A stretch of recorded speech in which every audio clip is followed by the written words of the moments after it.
a little joy in every bite? Dairy Fresh Ice Creams brings you 50 plus natural flavors with no added colors and the real taste of fresh fruits. Made with goodness from the Malenadu region. Dairy Fresh Ice Creams, a little joy for all.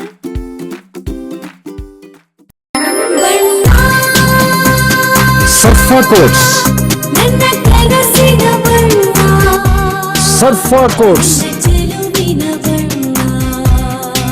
ಸರ್ಫಾ quotes ರವರ ಸುದೀರ್ಘ ಬಾಳಿಕೆಯ ಸುಂದರವೂ ಆದ ಜಲಾಧಾರಿತ ಪರಿಸರ ಸ್ನೇಹಿ ಪೇಂಟ್ಗಳನ್ನೇ ಬಳಸಿ. Surfa luxury emulsion paint, odourless, low VOC, good for health, good for earth. Surfa coats. ಈ ವರ್ಷದ ವಿಧಾನಸಭೆಯ ಮೊದಲ ಅಧಿವೇಶನದಲ್ಲಿ ಕರ್ನಾಟಕದ ರಾಜ್ಯಪಾಲರು ರಾಜ್ಯ ಸರ್ಕಾರ ಕೊಟ್ಟ ಭಾಷಣದ ಆರಂಭಿಕ 2 ಸಾಲುಗಳನ್ನು ಓದಿ ಸದನದಿಂದ ಹೊರ ನಡೆದಿದ್ದಾರೆ. ರಾಜ್ಯಪಾಲ ಥೇವರ್ಚಂದ್ ಗೆಹ್ಲೋಟ್ ಅವರ ಈ ನಡೆಯ ಬಗ್ಗೆ ಕಾಂಗ್ರೆಸ್ ಸರ್ಕಾರದ ಶಾಸಕರು, ಮಂತ್ರಿಗಳು ತೀವ್ರವಾಗಿ ಖಂಡಿಸಿ ಪ್ರತಿಭಟನೆ ನಡೆಸಿದರು. ವಿಪಕ್ಷ ಬಿಜೆಪಿ ರಾಜ್ಯಪಾಲರ ನಡೆಯನ್ನು ಸಮರ್ಥನೆ ಮಾಡಿಕೊಂಡಿದ್ದು, ಶಿವಮೊಗ್ಗದಲ್ಲಿ ಮಾಜಿ ಸಿಎಂ ಬಿಎಸ್ ಯಡಿಯೂರಪ್ಪ ಮಾತನಾಡಿ ಕಾಂಗ್ರೆಸ್ ಸರ್ಕಾರ ರಾಜ್ಯಪಾಲರ ವಿರುದ್ಧ ಮಾಡಿದ ಪ್ರತಿಭಟನೆಯನ್ನು ಖಂಡಿಸಿದ್ದಾರೆ. ಒಂದು ಸಣ್ಣ ಬ್ರೇಕ್ ಮುಗಿಸಿ ಬಿಎಸ್ ಯಡಿಯೂರಪ್ಪ ಏನು ಹೇಳಿದ್ರು ಕೇಳೋಣ ಬನ್ನಿ. ನಿಮಗೆ ಅಸ್ತಮ ರೀತಿಯ ನಿರಂತರ ಕೆಮ್ಮು, ಶೀತ, ಉಸಿರಾಟದ ತೊಂದರೆಯೇ? ನಿಮ್ಮ ಶ್ವಾಸಕೋಶಕ್ಕೆ ತಕ್ಷಣದ ಸಹಾಯದ ಅಗತ್ಯವಿದೆ.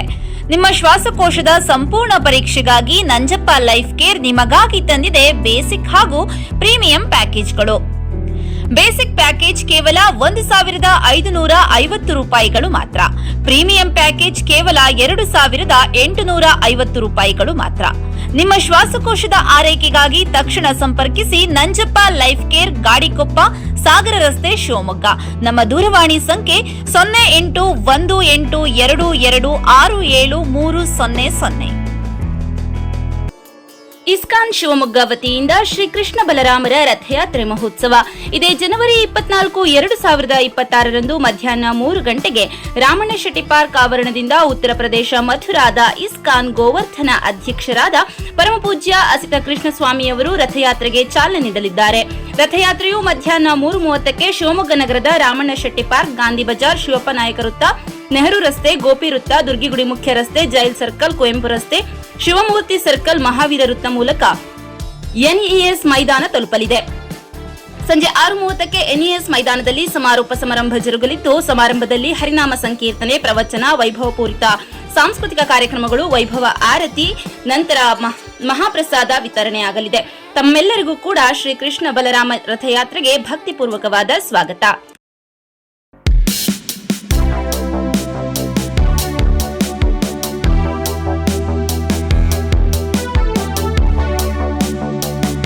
ರಾಜ್ಯಪಾಲ ನಮ್ಮ ಗವರ್ನರ್ ಜೊತೆಗೆ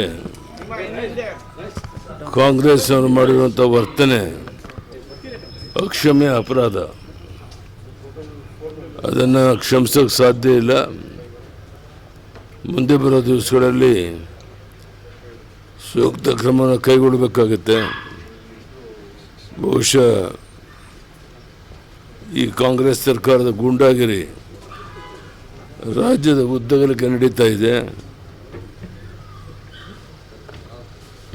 ರಾಜ್ಯಪಾಲರ ಜೊತೆನೂ ಸಹ ದುರ್ವರ್ತನೆ ಮಾಡಿರುವಂಥದ್ದು ಯಾರು ಕ್ಷಮಿಸೋಕ್ಕೆ ಸಾಧ್ಯ ಇಲ್ಲ. ಅದನ್ನು ಖಂಡಿಸ್ತೇನೆ.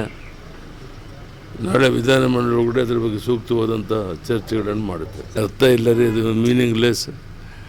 ಅದು ವಾಸ್ತವಿಕವಾಗಿ ಹೆಚ್ಚು ಅನುಕೂಲ ಆಗುತ್ತೆ ಜನರಿಗೆ ಅನ್ನೋದು ಗೊತ್ತಿದ್ದು ಸಹ ಬೇರೆ ಯಾವುದೇ ಇಶ್ಯೂ ಇಲ್ಲ, ದುರುದ್ದೇಶಪೂರ್ವಕವಾಗಿ ಅದನ್ನು ರೈಸ್ ಮಾಡೋ ಪ್ರಯತ್ನ ಮಾಡಿದ್ದಾರೆ. ಅದರಿಂದ ಏನು ಉಪಯೋಗ ಆಗೋದಿಲ್ಲ. ನಾವು ಮೊದಲಿಗಿಂತ ಹೆಚ್ಚು ಒಳ್ಳೆ ಅನುಕೂಲ ಮಾಡಿಕೊಟ್ಟಿರೋದನ್ನು ಸಹಿಸೋಕ್ಕಾಗ್ತಿಲ್ಲ ಕಾಂಗ್ರೆಸ್ನವ್ರಿಗೆ. ಅದಕ್ಕಾಗಿ ಇದನ್ನು ವಿರೋಧ ಮಾಡಿ ಅದೇ ರೀತಿಯಲ್ಲಿ ಈ ಯೋಜನೆಯಿಂದ ಗ್ರಾಮೀಣ ಜನರಿಗೆ ಅನುಕೂಲನೇ ಹೊರತು ಅನನುಕೂಲ ಆಗೋದು ಅಲ್ಲ. ಕಾಂಗ್ರೆಸ್ನವರು ಮನೆ ಬಂದಂತೆ ವರ್ತನೆ ಮಾಡುವಂಥದ್ದು ಇದು ಮೊದಲಲ್ಲ. ರಾಜ್ಯಪಾಲರ ವರ್ತನೆ ಬಗ್ಗೆನೇ ಟೀಕೆ ಮಾಡೋ ಮಟ್ಟಕ್ಕೆ ಅವರನ್ನು ಮೇಲೆ ಹಲ್ಲೆ ಮಾಡೋ ಪ್ರಯತ್ನ ಮಾಡೋದು ಅಕ್ಷಮ್ಯ ಅಪರಾಧ.